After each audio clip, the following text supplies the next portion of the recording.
জি sir. হ্যাঁ হ্যাঁ, আসছি আসছি, এক্ষুনি আসছি। এক্সকিউজ মি, জি বলুন।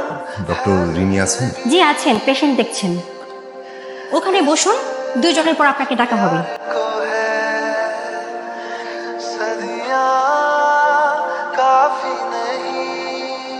Serial number 18। জি আসুন।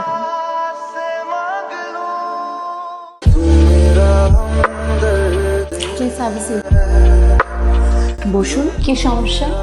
সমস্যা তো এতদিন কিছুই ছিল না, সমস্যা মনে হয় এক থেকে শুরু হবে। আচ্ছা ডাক্তার সাহেব, আপনি কি জানেন আপনি যে অদ্ভুত রকমের একজন সুন্দর মানুষ? দাঁতে কি বেশি ব্যথা? কথা বলতে পারছেন না? ডাক্তার সাহেব সত্যি কথা বলতে পারছি না, আমার ভিতরে যে কি পরিমাণ পাকুম পাকুম করছে সেটা আপনাকে কি করে বলি। আচ্ছা আপনি আসুন, আমি আপনার দাঁতটা দেখে দিচ্ছি। প্লিজ এখানে শুয়ে পড়ুন। শুয়ে পড়ুন। হা করুন। জি হা করুন। ডক্টর রিনি, আমি সাফায়েত। আমার কাছে আপনার বায়োডাটা আছে, মা বলেছে আপনার চেম্বারে এসে দেখা করতে। ও আই এম এক্সট্রিমলি সরি, আমি আসলে বুঝতে পারিনি। আমি অফ করে দিচ্ছি। প্লিজ আপনি মানে অ্যাকচুয়ালি আমার তো এখন ডিউটি, আপনি একটু বাইরে ওয়েট করবেন প্লিজ। জি বাইরে ওয়েট করছি।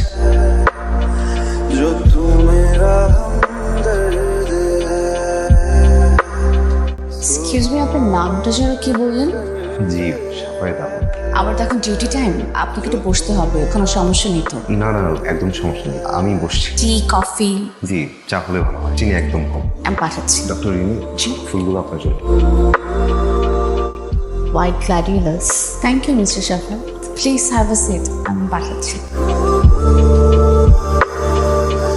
আপনি এখনো আছেন? আমি তো ভেবেছি আপনি চলে গেছেন। আচ্ছা আপনার কি আজ কাজ শেষ? জি আজকের মতো আমার ডিউটি শেষ। চলো হাঁটতে হাঁটতে কথা বলি। আপনি কোথায় যাবেন? আমি তো বাসায় যাব, আপনার সাথে তো কথা হলো। চলো। বিয়ের জন্য কেমন মেয়ে খুঁজছেন? এমন মেয়ে কেমন মেয়ে বিষয়টা আসলে এমন না, মানে আমি একজন মানুষ খুঁজছি যে আমার পাশে থাকবে, আমিও তার পাশে পাশে থাকবো। এখন পর্যন্ত কতজন মেয়েকে দেখেছেন? একজন, তো আমাকে ওনার পছন্দ হয়নি। কেন পছন্দ করেনি? আমি নাকি দেখতে ভাবাগো বাটে। আই রিক্সা।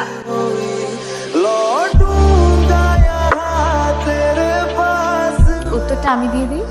এটা আসলে সত্যি কথা বলেছে, আপনি আসলে একটু হাবাগোবা টাইপ। হাবাগোবা ছেলে নিয়ে আমার কোনো সমস্যা নেই, আপনাকে নিয়ে ভাবা যেতে পারে। 2টো এক্সামে কিন্তু পাশ করে গেছে, আর 3টা বাকি। আচ্ছা, একটা কথা বলি, এই ফুলে কোনো গন্ধ নেই কেন? আচ্ছা মানে ফুলে গন্ধ না থাকায় কি আমার ফেল করার সম্ভাবনা আছে? আপনার কেমন স্মেল পছন্দ? কেরোসিনের গন্ধ পছন্দ আমার। কিসের স্মেল? কেরোসিনের। অনেক দেরি হয়ে যাচ্ছে, আজ আসি। মামা চলেন।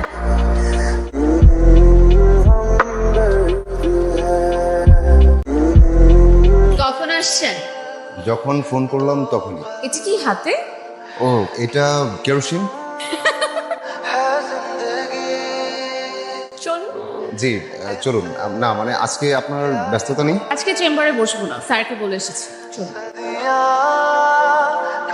আর আচ্ছা আমি কি পরীক্ষাগুলোতে পাশ করছি নাকি ফেল করছি? আই ভাই এদিকে আসো তো। বিল কত হয়েছে? 120 টাকা। বিল তো আমি দিব। আপনি কেন বিল দিবেন? আমারই তো দেওয়া উচিত। আপনার কেন বিল দেওয়া উচিত? না মানে আসলে এভাবে প্রশ্ন করলে তো উত্তর খুঁজে পাই, মানে ভয় হয় যদি আবার ফেল করে ফেলি। ভাই আপনি একটু আমার সাথে আসেন তো। আরে এই যে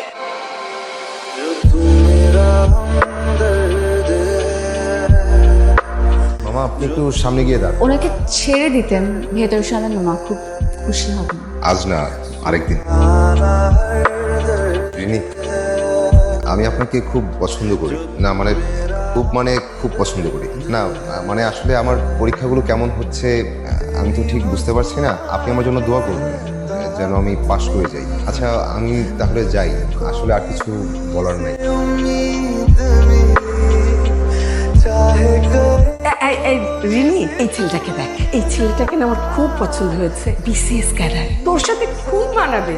মা তুমি কি শুরু করেছো? আমি না তোমাকে ওদিন বললাম যে আমি সাফায়াতকে দিচ্ছি। কি সাফাত করছিস? ছেলেটা তো একটা প্রাইভেট চাকরি করে, সামান্য একটা চাকরি। তোমা তুমি ওনাকে আমার চেম্বারে কেন পাঠিয়েছো বা আমার সাথে কেন পরিচয় করে দিয়েছো? পাঠিয়েছে তো কি হয়েছে? আমার যেখানে পছন্দ হবে আমি সেখানেই বিয়ে। তোমার পছন্দ তাহলে কি মা? বিসিএস ক্যাডার, অনেক টাকা পয়সা। আমার পছন্দ যে কি সেটার উত্তর আমি তোকে পরে দিই। তুই ঘরে যা। রিনির মা ফোন করেছিল, কি বললেন উনি? ওরা নাকি অন্য কোথাও ছেলে পেয়েছে। হ্যালো, আমি কি খুব বাজে রকমের ফিল করেছি? আপনি কি আমার সাথে এখন একটু দেখা করতে পারবেন? আমি আসলে আপনাকে কি বলবো আমি বুঝে উঠতে পারছি না। আমরা দুজন কথা বলে একটা সমাধানে আসতে পারিনি? সুন্দর সমাধান, কথা বলে যদি সবকিছু সুন্দর সমাধান হতো না, তাহলে হয়তো শহরের অনেক মানুষই না ঘুমিয়ে রাত কাটাতো না।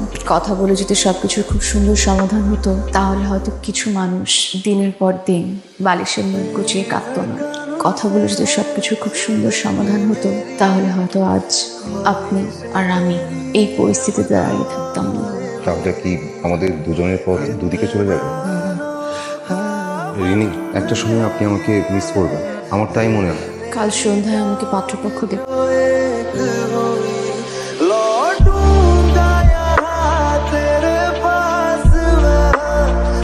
এই যে ফোন দিয়েছে। হ্যালো আপা, আপনারা কোথায়? আসতে পারবেন না মানে? কি হয়েছে? আপা, আপনার কাছে লুকিয়ে কোনো লাভ নেই। আমরা একটু অন্য জায়গাতেও বিয়ে দিয়েছি, বুঝতেই পারছেন আপা, একমাত্র ছেলে আমার। আপা, আপনি যেমন চান আপনার মেয়েটার ঠিকঠাক একটা ছেলের সাথে বিয়ে হোক, ঠিক আমিও তেমন চাই আমার ছেলেটার ঠিকঠাক একটা মেয়ের সাথে বিয়ে হোক। আচ্ছা আপা, আজ তাহলে রাত। ঘটনাটা তাহলে কি ঘটলো? কি আর ঘটবে, যা আমরা ঘটিয়ে রেখেছি সেটাই ঘটলো। ছেলে মেয়েদের জন্য বাবা মায়েরা আজকাল টাকার মেশিন খোঁজে, ভালো মনের একটা মানুষ খোঁজে না। হ্যালো, এই মুহূর্তে আপনি কোথায় আছেন? আপনি এখানে কেন? আমি ঠিক জানি না, আমার মনে হচ্ছিল আমার এখানেই থাকা উচিত। সব পরীক্ষাতে ফেল করেছি। আমিও তাই ভাবছি। কুলে ঘ্রাণ ছিল না, কেরোসিনও ভেজা, কেরোসিনেও গন্ধ ছিল না। পাত্রপক্ষ কাজে নিয়ে এসেছিল, কবুল বলে দিয়েছেন খুব শীঘ্রই দাঁত পেয়েছেন। ও আচ্ছা, কবুল।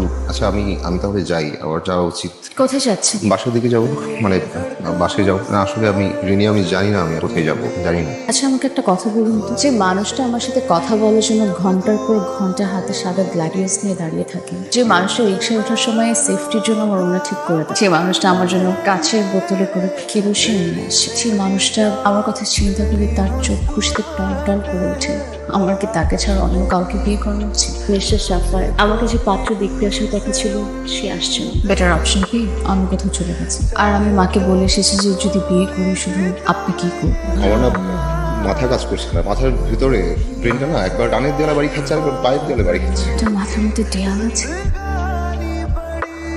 আর কি কি আছে? সাদা গাড়ি লস, কেরোসিন তেল, তেলের গন্ধ। আর আপনি, আমি কি সব উল্টাপাল্টা বলছি? মানে আপনি কি সত্যি আমাকে বিয়ে করবেন?